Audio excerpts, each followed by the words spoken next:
Welcome back, ladies and gentlemen, and we're still with you on today's episode of Cairo Local Time. And of course, as we said earlier, today we'll be discussing the holy month of Ramadan and the rituals related to this holy month, especially now in light of the COVID-19 pandemic, how some of these rituals might be altered here and there. We're delighted to be joined over the telephone by Professor Ahmed Saeed, Islamic Fiqh Law and Legal Theory Professor from Al-Azhar University. It's a very good afternoon to you, Doctor. Thank you very much for having me. I'm just a lecturer, not a professor, a lecturer in Al-Azhar University. All right. All right then, Mr. Ahmed. Thank you once again for joining us. Now, the Islamic holy month of Ramadan, Muslims fast 1 month every year as one of the pillars of Islam. Why is fasting so important in Islam, sir? In the name of Allah, the one merciful, the ever merciful, all perfect praise be to Allah. May the peace and blessings of Allah be upon Prophet Muhammad, household, his companions. Thank you for having me today. Fasting is the fourth pillar of Islam. The Prophet, peace be upon him, said that Islam is based on 5 pillars, and one of which was fasting. So one of the pillars, one of the most important factors that make a person a believer in Islam is that to practice fasting. When a person fasts, he abstains from eating, drinking, and other stuff that he used to do when not fasting. This makes him feel the need that the poor people have. So he starts to think more about these poor people and how they suffer. So he starts to offer more sadaqah, more charity, have more social relations, more social activities to look for these people and achieve social solidarity. Right.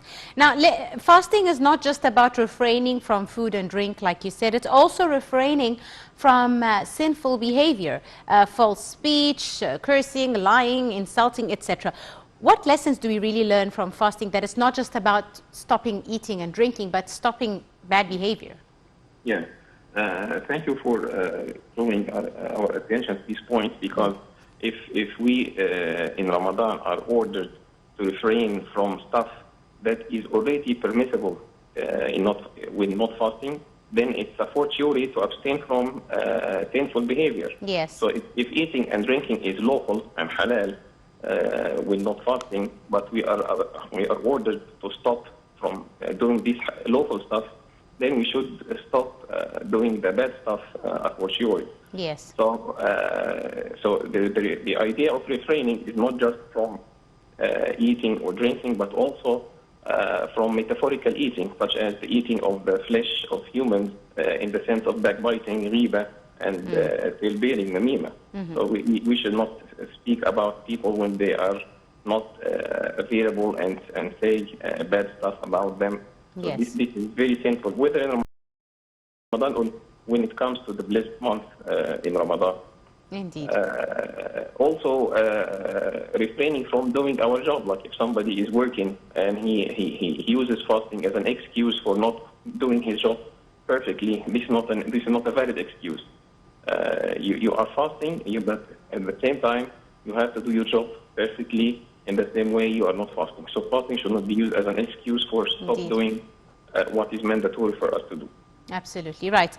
Now let's talk a bit about the importance of fasting, sir. How does it change the person, not just physically, but also emotionally and psychologically, as we become more in tune with people who are less privileged than ourselves? Yeah. One of the main outcomes of fasting is the increase of the level of spirituality within the human self. Because, as you know, a human is composed of 2 main things, the mud and the blow from God. So when we stop eating and drinking and all factors that nurture the physical element of the human body, the spirit element, spiritual element goes higher and higher. So at this level, this high level of spirituality, one starts to think about more meaningful stuff, about the meaning of his life, the meaning of his actions. Yes. How other people feel, he starts to look to review his actions. He starts to think about his neighbors, his friends, his larger community, how to be active in his social life, and bring this benefit not only to himself but also to everybody who lives around him. Absolutely. Let's talk a bit about this year's Ramadan. Of course, it's a different Ramadan from the usual Ramadan fasting we're used to under the coronavirus pandemic. What is your advice, sir, to Muslims who want to abide by the rituals of the holy month?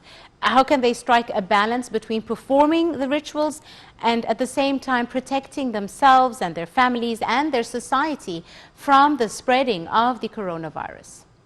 Yes, this is a very important point because this is an exceptional time in history where all over the world is affected by the COVID-19 virus.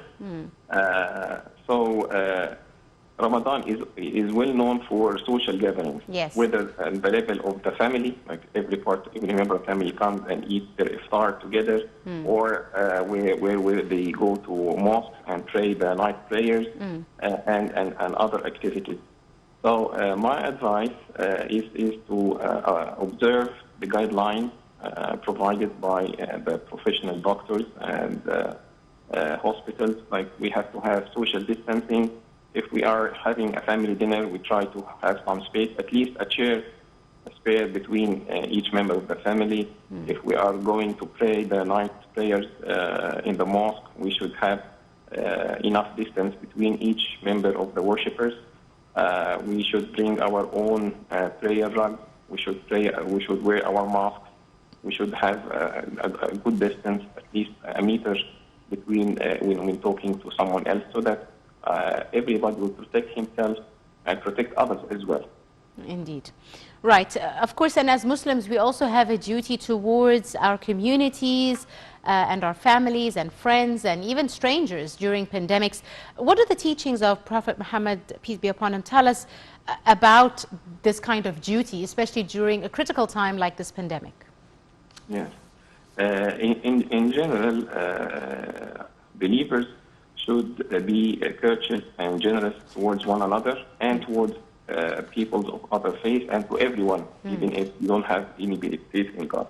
And in particular, in Ramadan, Ramadan is known for generosity, for higher degrees of generosity. Yes. As we know, the Prophet, peace be upon him, was the most generous person, and he reaches his utmost degree of generosity when the month of Ramadan comes.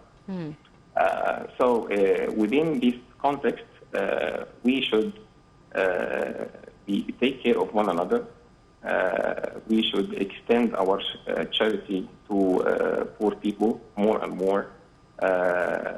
We should engage in social activities, especially those that focus on delivering food and basic stuff to elderly people who are not able to go outside their house and buy stuff.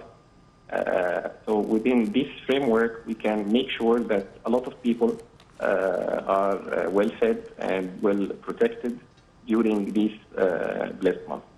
Absolutely. Now, let me ask you, how do you think religion can really help humanity deal with the consequences of this pandemic? As you said, Ramadan is a time for family and generosity and all the good values and morals of the religion. How can we use this holy month to achieve these very precious good values, especially in light of the coronavirus pandemic?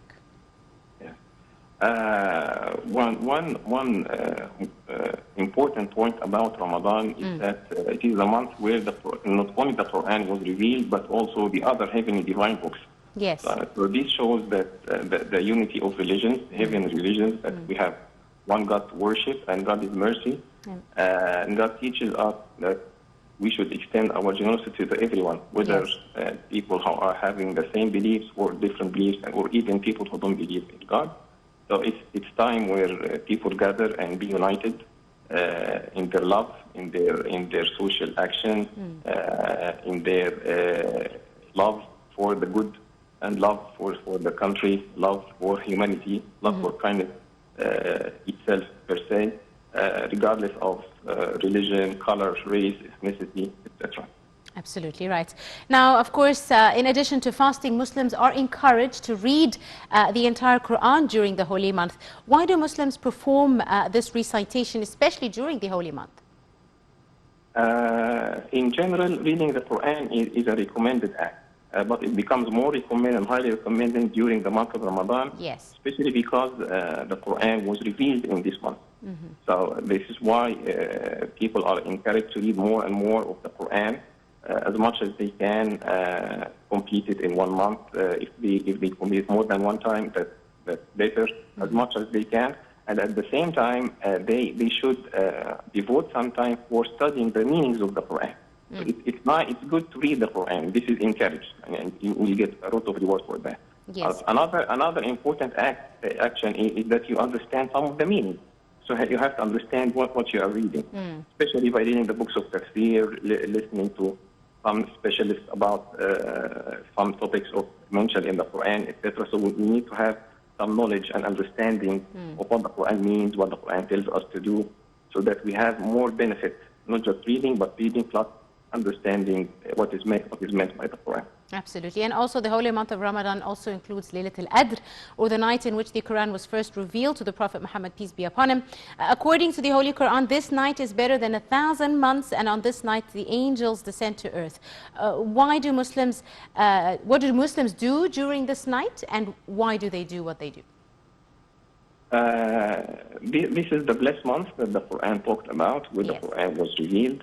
And we have a prophetic report in which the Prophet was quoted as saying that the one who prays during the night of the blessed night, Laylat al-Qadr, believing in God and hoping for his reward, Allah subhanahu wa ta'ala will forgive all his past sins. Yes.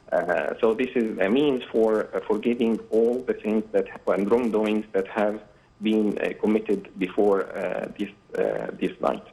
And this is why people encourage one another to pray as much as they can during this night to get this reward and get all their past sins forgiven. Indeed. What message would you like to give on a final note, sir? What message would you like to give at the start of the holy month of Ramadan, and how can Muslims really get the maximum benefit, whether it's spiritually or mentally or psychologically or spiritually really, from this holy month? Yeah, I think it's time for people to think more about the meaning of life. I mean, why he is here, what is he doing, why is he doing, how can he or she be better in the future? What is he lacking or she lacking? How can he improve or she improve in her life? And the fasting will help them to have this thinking, because most the time of eating and drinking is reduced, and more time is left for spiritual thinking and pondering and contemplation. And this is an opportunity to make this once a starting point in one's life, where can he put action plans for the future to become a better person that benefits himself and his community and the society at large. Indeed, God willing. I'd like to thank you very, very much, Mr. Ahmed Saeed, lecturer, Islamic fiqh, law and legal theory, Azhar University. Thank you so much, sir, for your time and insight, and for joining us on today's edition of Cairo Local Time. And just before we wrap up, we'll be leaving you with a feature story on the latest move by UNESCO that added the Tahrir Museum to its 10th World Heritage Site list. And I'll leave you with that. And till then, you're in the company of myself, Angie Meher. Many thanks for watching.